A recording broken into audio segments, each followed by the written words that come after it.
Aïté mama, aïté mama, aïté mama, aïté mama, aïté mama, aïté mama, aïté mama, aïté mama, aïté mama, aïté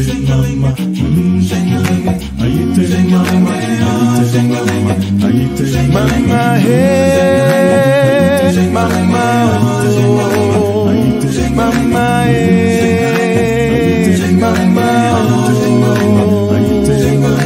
Jesus can break those chains away. Mama, break those chains of pain and grief.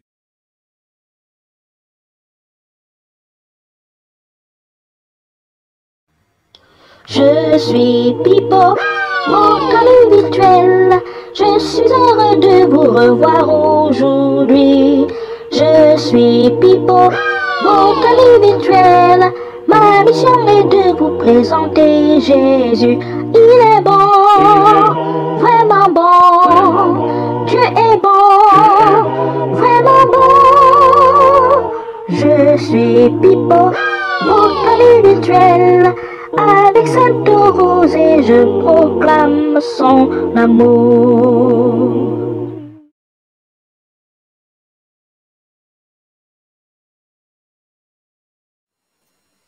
Je sais qu'un jour, mon sauveur viendra. Oui, il viendra avec quand la trompette aura déjà retenti. Oui, j'y serai tout près de Dieu. Je sais qu'un jour, mon sauveur reviendra. Oui, il viendra avec quand la trompette aura déjà retenti. Oui, j'y serai tout près de Dieu. Je m'en irai, je m'en irai, je m'en irai dans la maison de l'Éternel. J'habiterai,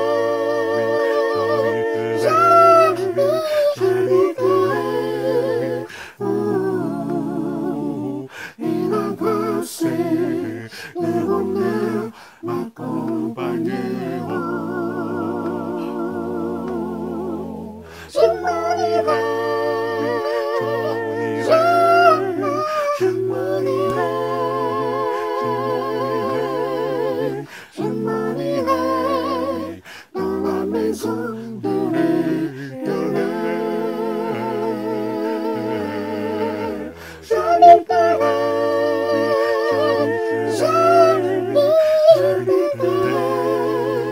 oh,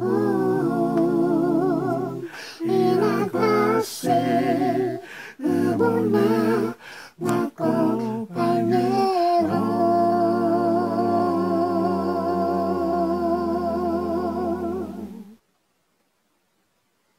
Amen. Chers amis, bienvenue à votre émission Sainte Rosée. Je suis Pipo, votre ami virtuel. Lorsque nous ouvrons la Bible dans Romains chapitre 12, verset 19, il est écrit: Ne vous vengez point vous-même, bien-aimés. Ne vous vengez point vous-même, bien-aimés.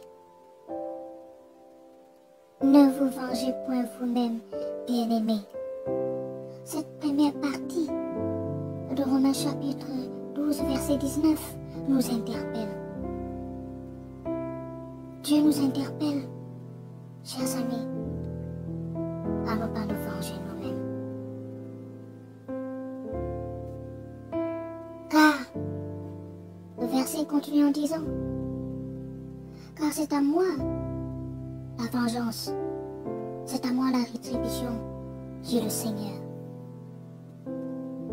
Car c'est à moi la vengeance, c'est à moi la rétribution, dit le Seigneur. Mon frère, ma soeur, mon ami, as-tu été offensé? Remets ce problème à Dieu.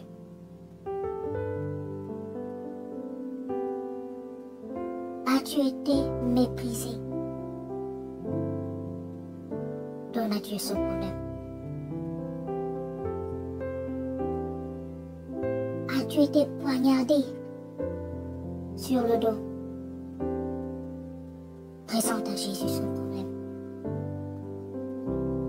As-tu été sujet de moquerie, de raillerie? Présente à Jésus ce problème. As-tu été insulté? Laisse le Saint-Esprit agir. As-tu été sujet d'injustice? Mon frère, ma soeur, présente à Jésus ce problème. Car lorsque Jésus agit, il agit dans la perfection. Quand lorsque l'Éternel s'élève pour te venger, personne ne peut arrêter l'Éternel. Personne ne peut empêcher l'Éternel de te venger. Car nul n'est plus puissant que l'Éternel Dieu des armées. Oui, laissons agir la vengeance. À Dieu la vengeance, à Dieu la rétribution. Apprenons, chers amis, à présenter nos situations à Dieu, à présenter nos situations à Jésus-Christ, à présenter nos situations au Saint-Esprit. Et Dieu agira. Dieu te vengera, ma soeur. Dieu te vengera, mon frère. Dieu te vengera, mon ami. Oui, chers amis, Dieu vous vengera. Dieu nous vengera. Car nul n'est plus puissant que Dieu. À vouloir prendre ton problème entre tes mains et te venger, tu risques de commettre des erreurs. Tu risques de pécher et te retrouver dans une situation de regret. Laisse, mon frère, calme-toi, ma soeur. Présente à Jésus ton problème et l'Éternel agira. Il te vengera. Il va acheter ton problème et il va te venger et tu auras la victoire au nom de Jésus-Christ. Ne dit-il pas dans Matthieu 28, verset 13, « Venez à moi, vous tous qui êtes fatigués et chargés, je vous donnerai du repos. » L'Éternel nous donnera du repos lorsque nous lui présentons nos problèmes. Alléluia. Et voilà, voici votre émission, Sainte Rosée.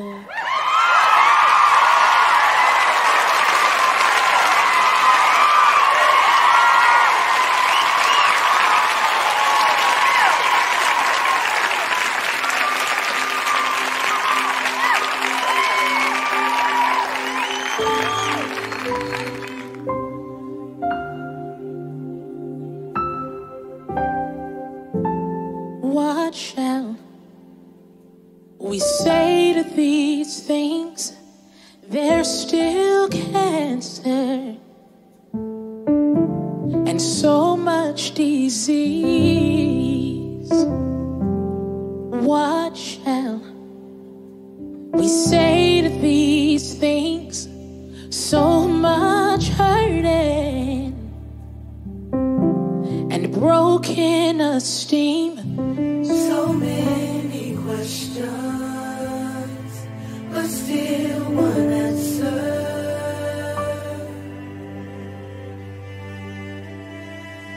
If God be for me, who can be against me? If God is with me, whom shall I fear? If no one knows me still his heart adores me. I am safe, I am loved, I am healed. What shall we say to these things? So much violence, it's getting hard to believe. And what shall we say to these things? So many people hurting with broken esteem. So many questions, but still one answer.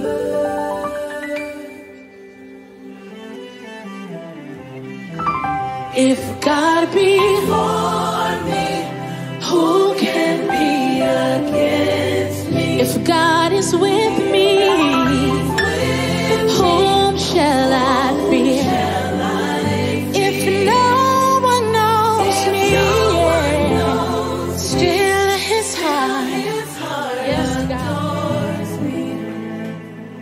I am safe, I am loved, I am. Say, if God be for me, who can be against? If God is with me, whom shall I fear?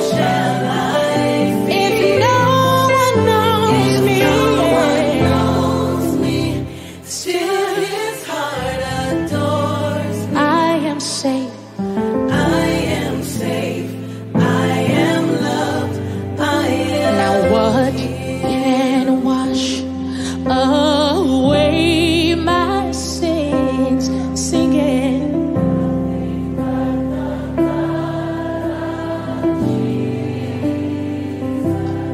And what can make me whole again?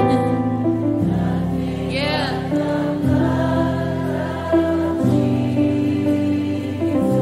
We're singing, oh, precious is the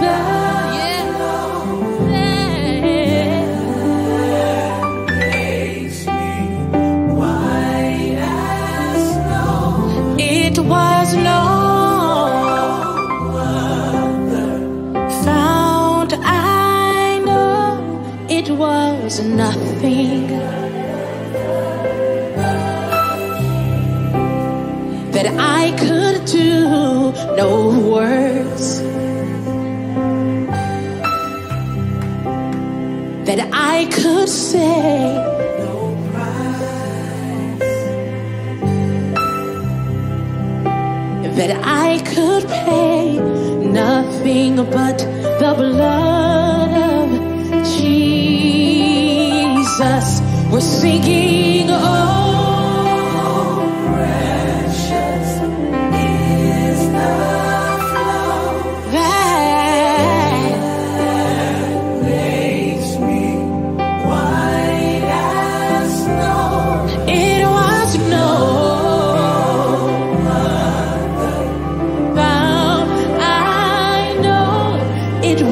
nothing that we could do, no word that we could say,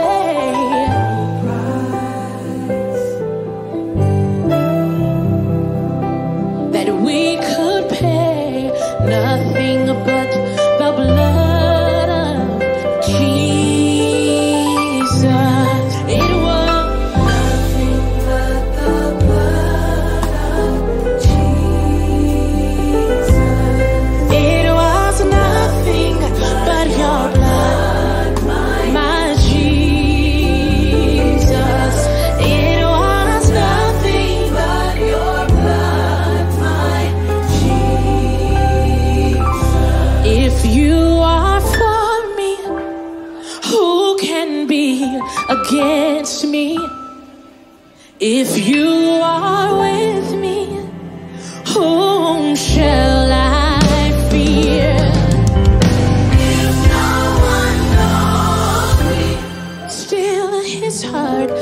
adores me.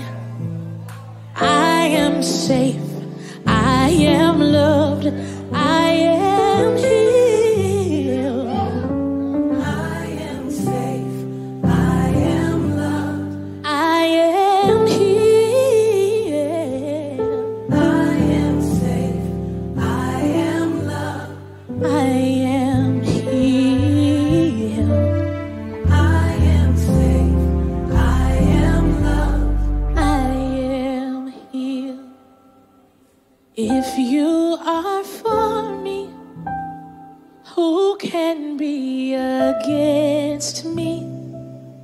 If you are with me, whom shall I fear?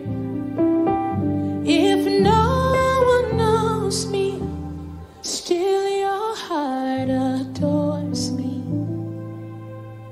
We are safe, we are loved, we are. Can we sing that? Say, if you are for me, if you are for me, who can be against me? You are with me, if no one knows me, still your heart. Say, I am safe, I am safe, I am loved, I am. Say, if you are for me.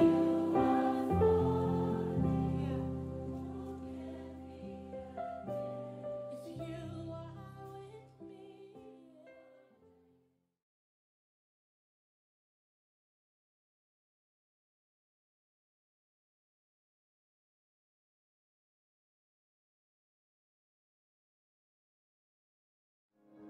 Il est sans doute prudent, surtout par les temps qui courent, de mettre un peu d'argent de côté, de faire des économies pour être en mesure de faire face aux situations difficiles qui sont devant nous. Mais se pourrait-il qu'à force de chercher la sécurité dans nos réserves financières, nous passions finalement à côté de l'essentiel? Je suis très content de vous retrouver aujourd'hui pour une nouvelle série d'émissions qui commence sur le thème des paraboles de Jésus. Vous savez que le Christ a souvent parlé en racontant des histoires, des paraboles, et derrière chaque parabole, il y a des leçons importantes pour notre vie. Aujourd'hui, on va aborder l'une de ces paraboles avec mon invité, qui est le pasteur du Centre Il est écrit de Montréal. Vous le connaissez si vous êtes des habitués de l'émission. Il s'agit de Claude Trépanier. Bonjour Claude. Bonjour Rémi. Content de te retrouver sur le plateau d'Il est écrit. Pareillement.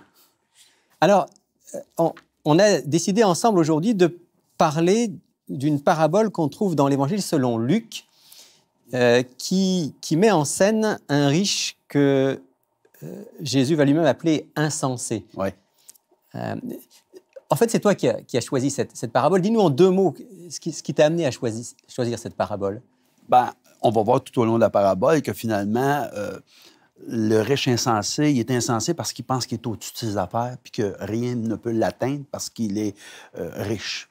Et finalement, ben, il y a la surprise de sa vie lorsque Dieu lui-même vient. On va lui dire quelque chose d'important qu'on va lire dans un instant. Exactement. Alors, on y va. On lit ensemble dans l'Évangile selon Luc, au chapitre 12, à partir du verset 13. Quelqu'un de la foule dit à Jésus, « Maître, dis à mon frère de partager avec moi notre héritage. » Il répondit à cet homme, « Qui m'a établi sur vous pour être juge ou faire des partages ?» Puis il leur dit, « Gardez-vous attentivement de toute cupidité, car même dans l'abondance, la vie d'un homme ne dépend pas de ce qu'il possède. » Et il leur dit une parabole. La terre d'un homme riche avait beaucoup rapporté. Il raisonnait en lui-même et disait, « Que ferai-je? Car je n'ai pas de place pour amasser mes récoltes. Voici, dit-il, ce que je ferai. J'abattrai mes greniers, j'en bâtirai de plus grands, j'y amasserai tout mon blé et mes biens. Et je dirai à mon âme, tu as beaucoup de biens en réserve pour plusieurs années.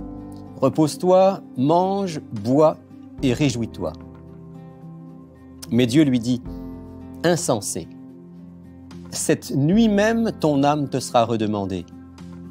Et ce que tu as préparé, à qui cela sera-t-il? Il en est ainsi de celui qui accumule des trésors pour lui-même et qui n'est pas riche pour Dieu. Amen. Alors Claude, cette parabole, elle est introduite par une question. Ouais. Il y a une foule qui est là, Oui. avec Jésus, comme souvent. Et dans cette foule, il y a un homme qui demande à Jésus d'intervenir en sa faveur. « Fais-moi justice, mon frère me traite injustement, je n'ai pas ma part d'héritage. Montre-lui ce qu'est la justice. » Absolument. Ça paraît une demande légitime. Et pourtant, Jésus ne lui répond pas d'une manière favorable. Ben, je pense que comme ça l'arrivait souvent pour Jésus, Jésus avait une mission bien précise, puis on essayait souvent de l'emmener à faire autre que ce qu'il était pour faire ou ce qu'il se devait de faire. Donc, il leur dit, « Qui m'a établi sur vous pour être juge ou faire de partage? » Des partages. Et là, il se retourne vers la foule après avoir répondu et il leur dit, « Gardez-vous attentivement de toute cupidité, car même dans l'abondance, la vie d'un homme ne dépend pas de ce qu'il possède. » Et c'est là qu'il introduit la parabole. Alors, en quelque sorte, tu vas me dire si tu comprends comme moi, c'est comme si Jésus avait discerné chez cet homme, qui fait une demande qui paraît légitime, qui avait discerné qu'en fait, il y avait une recherche de l'argent, une recherche des biens matériels, et qui passait à côté de l'essentiel. Il avait Jésus en face de lui, et au lieu d'être centré sur Jésus, sur l'enseignement de Jésus, sur ce que Jésus apportait, il était centré sur ses sous. Est-ce que c'est ça? Absolument d'accord avec toi. Puis c'est une des raisons pourquoi j'aime bien cette parabole-là. C'est qu'en fin de compte, il y avait Dieu dans la personne de Jésus avec eux. Et au lieu d'emmener à poser une question qui était salutaire pour eux, d'avoir la vie éternelle, exemple, ben, il dit, pour des choses temporelles, de l'argent, un héritage, peux-tu venir à notre aide? Peux-tu venir séparer ce qui est à moi et ce qui est à mon frère? Parce qu'il y a une injustice qui se fait. Et des injustices sur cette terre, on va toujours en avoir. Absolument. Mais il ne faut pas qu'on oublie l'essentiel. Ben, puis c'est ça que Jésus veut faire comprendre à travers sa parabole. Alors, on va maintenant à la parabole. Il y a donc un homme riche. Oui. Il a des grandes terres, il a des récoltes. Et puis, il se dit, wow, avec tout ce que j'ai, mes greniers ne sont pas suffisants. Il faut que j'en bâtisse de plus grands. Ouais. En soi, il n'y a rien de mal là-dedans. Ben, il n'y a rien de mal. Certes, quand tu es un homme d'affaires, c'est ta façon logique de penser. C'est que j'ai ceci, j'ai cela, je pourrais avoir plus, pourquoi pas? Donc, alors quel est le problème? Puisqu'il y a un problème. Visiblement, Jésus veut nous montrer qu'il y a un problème. Il veut de plus grands greniers, il veut des récoltes, il veut en profiter. Hein, il dit « Repose-toi, mon âme, mange, bois, réjouis-toi ». Où situe le problème, Claude? Ben, moi, le problème, je le vois dans l'égocentrisme. Au verset 17, il raisonnait en lui-même, il disait « Que ferais-je? Car je n'ai pas de place pour ramasser mes récoltes. » Et là, il continue en disant « Voici, dit-il, je ferai, j'abattrai, j'en bâtirai, j'y amasserai mon blé, mes biens, et je dirai à mon âme, tu as beaucoup de biens en réserve pour plusieurs années, repose-toi, mange, bois, et réjouis-toi. » Donc, c'est je. C'est je, puis c'est tout à propos de moi. En fin de compte, ce qu'il réalise pas, c'est que lui, il est béni. Il travaille fort, certes, mais il est béni. Et Dieu lui dit, à la fin, on va voir, tu as été béni tellement, qu'as-tu fait avec les bénédictions que Dieu t'a données? Autrement dit, dans cette parabole, le problème essentiel, ce n'est pas les richesses de cet homme, mais c'est le fait que ces richesses, elles ont essentiellement pour but de le satisfaire, de lui donner du plaisir, de lui donner peut-être du prestige. Oui. Hein, et finalement, c'est quelque chose de très égocentrique qui le détache de l'essentiel. Oui, et ça me fait penser à un verset que Paul, justement, dans sa première lettre aux Corinthiens, au chapitre 4, verset 7, il dit « Qu'as-tu que tu n'aies reçu? Et si tu as reçu, pourquoi te glorifies-tu comme si tu ne l'avais pas reçu? » En fin de compte, on n'emmène rien dans ce monde. Et on vient au monde avec certains talents, certains dons. Alors, on les développe, mais finalement, ça vient de Dieu. Exactement, parce que personne n'a emmené quoi que ce soit ici. Hein? personne ne va emmener non plus, quoi que ce soit. On dit souvent que justement, on n'a jamais vu Coffrefort suivre Corbière. Mais lui, il a l'air à penser qu'il va être là pour toujours, là. Réjouis-toi, apaise ton âme, bois, mange, parce que tu as tellement travaillé fort, tu mérites bien ça. Et ça, c'est quelque chose qu'on entend beaucoup aujourd'hui. C'est même un argument publicitaire. Hein. Vous le méritez bien. Oui, exactement. Faites-vous plaisir, vous le méritez bien. Il n'y a rien de mal, encore une fois, non. À se faire plaisir à certains moments, mais la question, c'est est-ce que c'est ça le centre de ma vie? Effectivement. Est-ce que je vis pour satisfaire mon ego ou est-ce que je suis heureux de voir que je suis béni et j'aimerais ça que d'autres en profitent aussi? D'autres moins fortunés, justement, souvent. Alors, on va y venir dans un instant. Ce qui se passe dans cette parabole, c'est que Dieu parle. Alors, ça arrive, c'est pas souvent que dans les paraboles, Dieu parle, mais là, Dieu parle. Oui, mais je pense que Dieu, il faut qu'il intervienne parce que le monsieur, il n'y a pas grand monde qui va être capable de le faire entendre quoi que ce soit. Parce qu'il est sur le je, mi, moi, mais, mon. Donc, je pense qu'il y a à peu près juste Dieu qui est capable de lui dire « Hey, je suis là. » Je ne sais pas pour toi. Oui, absolument. Et puis, alors, il lui dit insensé. Hein? C'est une traduction imbécile. Oui. Et pourquoi cette nuit même, ton âme te sera redemandée, ce qui veut dire, en gros, tu vas mourir cette nuit. Oui. En fin de compte, est-ce que tu es au courant que tu n'es pas immortel? Que ta vie est fragile. Que ta vie est fragile. Puis tu n'as peut-être pas mis ton énergie à la bonne place, ne sachant guère qu'un jour, la mort frappe tout le monde. Puis toi, ça s'avère que c'est cette nuit. Là, il y a quelque chose d'important pour nous, Claude, parce que je me souviens, j'avais un professeur de philosophie qui nous disait, je ne sais pas s'il était chrétien ou pas, mais il me disait « Toute réflexion valable sur la vie commence par une réflexion sur la mort. » Et je crois qu'il y a quelque chose de vrai. En fait, ici, Dieu dit à cet homme-là « Tu n'es pas prêt à mourir. » Non seulement tu n'es pas prêt, mais tu n'es même pas conscient que tu vas mourir. En fin de compte, il se voyait pas en train de mourir, il se voyait en train de prospérer.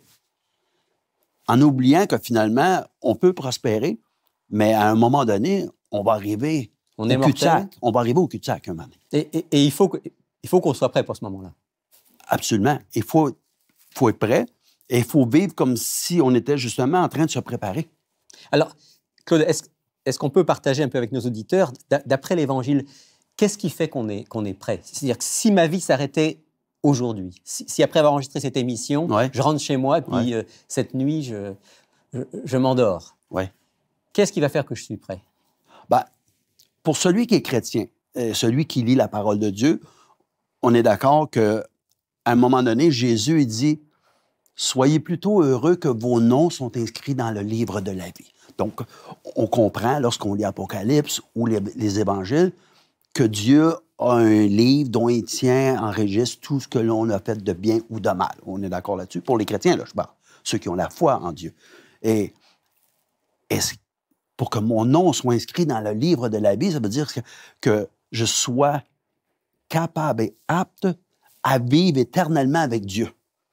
Parce que si je ne suis pas prêt à vivre éternellement avec Dieu, Dieu ne me fera pas le coup de m'emmener avec lui pour vivre éternellement si je n'ai pas le cœur à ça. Dans un endroit où je serais de toute façon malheureux. Exactement. Comme je disais à quelqu'un un jour, si à quelque part tu ne changes pas d'attitude, de vie, et tu ne laisses pas Dieu te façonner, ben, l'éternité au ciel, tu vas trouver ça plate, pas à peu près, puis ça sera comme l'enfer pour toi. Et la personne de me répondre, tu as peut-être un peu raison. Donc, en fait, c'est en vivant déjà sur cette terre, en communion, en harmonie avec Dieu, en le laissant transformer nos vies à son image, qu'on est prêt. Bon, ce sera toujours une grâce, hein, on ne méritera jamais. Absolument. Ce sera toujours un cadeau de Dieu. Exact. Mais on se prépare en quelque sorte à cette grande rencontre, que ce soit à notre mort ou que ce soit si on est vivant quand le Christ reviendra. On s'y prépare en vivant déjà maintenant une vie en harmonie avec notre Créateur. Oui, parce que, en fin de compte, lorsqu'on va être en sa présence, il faudra être tellement heureux On devrait, en principe, être heureux parce qu'on aura déjà eu une relation intime avec lui. Donc, cet homme-là, l'insensé, n'a pas une relation avec Dieu, il a une relation avec lui-même, puis avec sa prospérité. Donc, s'il devait rencontrer Dieu, il serait comme, oh, ouais, j'avais pas pensé à ça un jour. Ça a l'air qu'on... J'ai pas grand-chose à dire, en fin de compte, mais j'espère que tu as vu tout ce que j'ai fait, hein, la manière, puis Dieu va peut-être lui répondre, oui, justement, je voudrais t'en parler. Alors, on arrive à la conclusion de la parabole. Dans la conclusion de la parabole, Jésus dit « Il en est ainsi de celui qui accumule des trésors pour lui-même et qui n'est pas riche pour Dieu. » Alors, on comprend bien la première partie de la phrase. Celui qui accumule des trésors pour lui-même, on en a parlé il y a un instant. Si ma vie est finalement centrée sur moi, mon plaisir, mes affaires, forcément, je ne suis pas dans le projet de Dieu. Mais qu'est-ce que ça veut dire que quelqu'un n'est pas riche pour Dieu? C'est quoi être riche pour Dieu? Ben, il y a plusieurs réponses, mais il y en a une qui me vient, c'est Matthieu 6,33, lorsque Jésus, le sermon sur la montagne, il dit « Cherchez premièrement le royaume de Dieu et sa justice, et toutes les autres choses vont vous donner en surcroît. » Est-ce que sa priorité, c'était de connaître Dieu? Est-ce que sa priorité, c'était de chercher le royaume de Dieu, de chercher à avoir une relation avec Dieu? Le prophète Jérémie dit, bon, c'est Dieu qui dit à travers le prophète Jérémie, si vous me cherchez et que vous me cherchez de tout votre cœur, vous me trouverez. Est-ce que cet homme insensé cherchait à développer une relation avec Dieu? Pas dans la parabole qu'on a là. Donc, riche pour Dieu, c'est riche de cette relation avec Dieu, riche de la présence de Dieu dans nos vies, riche du Saint-Esprit qui agit dans nos cœurs, riche de cette parole qui nous éclaire. Ça, c'est la richesse par excellence. Oui, exactement. Et puis, alors, il me semble, Claude, aussi que riche pour Dieu, parce que je réfléchis, on disait tout à l'heure, cet homme-là, son problème, c'est pas la richesse en soi. Non, pas du tout. Mais c'est que sa richesse, elle est tournée seulement vers lui, vers son plaisir, vers son prestige. Absolument. Donc, imaginons qu'on soit un croyant et qu'on soit riche. Et ça existe. Exact. On peut être riche pour Dieu à travers la manière dont on va utiliser nos richesses. Effectivement. Riche pour Dieu, c'est aussi utiliser tout ce que Dieu nous permet de posséder pour faire du bien. Je pense d'ailleurs, dans le même chapitre de Luc 12, où on a lu cette parabole, un tout petit peu plus loin, au verset 33-34, Jésus dit ceci, « Vendez ce que vous possédez, donnez-le en aumône. Faites-vous des bourses qui ne s'usent pas, un trésor inépuisable dans les cieux, où il n'y a pas de voleurs qui approchent, ni de mythes qui détruisent. Car là où est votre trésor, là aussi sera votre cœur. » Donc Jésus dit ici, bon, vous avez beaucoup, mais vendez une partie de ce que vous avez pour pouvoir donner. Quand il est question d'aumône, il s'agit d'aider les plus démunis. Exactement. Donc c'est aussi ça, être riche pour Dieu. C'est-à-dire qu'on considère que nos richesses ne sont pas là juste pour nos besoins et notre plaisir, mais aussi et avant tout pour faire du bien aux créatures de Dieu. Oui, mais d'être en partenariat avec Dieu. Parce que Dieu te bénit, et qu'est-ce que tu fais avec cette bénédiction-là? Tu sais, la mère morte, on l'appelle la mère morte parce qu'elle reçoit, mais elle ne donne pas. Est-ce qu'on est comme la mère morte? Est-ce qu'on est conscient que ce que l'on a, c'est que Dieu nous l'a donné? Wow, on pourrait se flatter en disant, oui, mais c'est moi qui ai été à l'école, c'est moi qui ai été instruit, c'est moi qui ai pris des risques. Et tout ça est vrai. Mais tu as la santé, tu as l'éducation, tu vis dans un endroit où la société te permet de t'exprimer de différentes manières et justement de prospérer. Et tu es un peu redevable envers les gens qui t'entourent. Mais il y a des gens qui ne voient pas ça. Et à partir du moment où on est riche pour Dieu, c'est-à-dire que Dieu a la première place dans notre vie, forcément, il va nous pousser aussi à vouloir être une bénédiction pour les autres, à vouloir utiliser tout ce qu'il nous donne, que ce soit nos richesses matérielles ou le reste, pour faire du bien, pour bénir les autres. Oui, puis j'aime bien la dernière ligne, le dernier verset. Là. Tu sais, quand il dit « Car là où est votre trésor, là aussi sera votre cœur. Parce que souvent, les gens vont me dire, ouais, mais comment on fait pour savoir si ce que je fais est correct, si c'est selon Dieu? La petite ligne ici te le dit, là. Car là où est votre trésor, là aussi sera votre cœur. Donc, moi, mon trésor, c'est quoi? C'est quoi mon ambition dans la vie? C'est-tu de devenir milliardaire? C'est-tu d'être riche? C'est-tu de posséder chalet, condo en Floride, sur les îles Vierges et tout? Ou, en fin de compte, c'est d'avoir ça, mais tout en aidant tous ceux et celles que Dieu met sur mon chemin. En fait, ce qui aurait sauvé cet homme-là dans la parabole, c'est, en voyant la prospérité qu'il avait, ça aurait été à ce moment-là, de demander à Dieu, Père du ciel, qu'est-ce que tu veux que je fasse avec tout ça? Exact. Exact. Et ça aurait pu devenir une bénédiction pour lui. Oui, parce qu'il n'avait pas besoin de tout ça. Tu sais, à un moment donné, il y a du superflu, là. Tu sais, c'est beau posséder, mais si tu possèdes trop, puis que tu n'es même pas capable d'avoir, justement, assez pour te contenter, ben, tu deviens comme un puits sans fond. Et Jésus nous a dit, il y a plus de bonheur à donner qu'à recevoir. Exactement. Et la parole de Dieu, elle est la parole de Dieu pour nous instruire, pour nous enseigner. Et lorsqu'on la met en pratique, c'est là qu'on voit que Dieu a raison dans ce qu'il dit. Et qu'on est prêt à le rencontrer. Amen. Merci Claude. Il faut qu'on s'arrête là pour aujourd'hui, mais je vais te demander de prier avec nous pour que Dieu nous permette d'être des riches pour Dieu. D'être des bons administrateurs. Des bons administrateurs. Amen. Prions.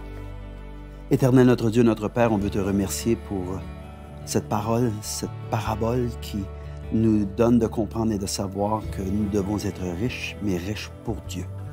Apprends-nous, donne-nous le discernement et l'intelligence et que ta volonté soit faite dans chacun de nos cœurs. C'est par les mérites de Jésus que j'ai prié. Amen.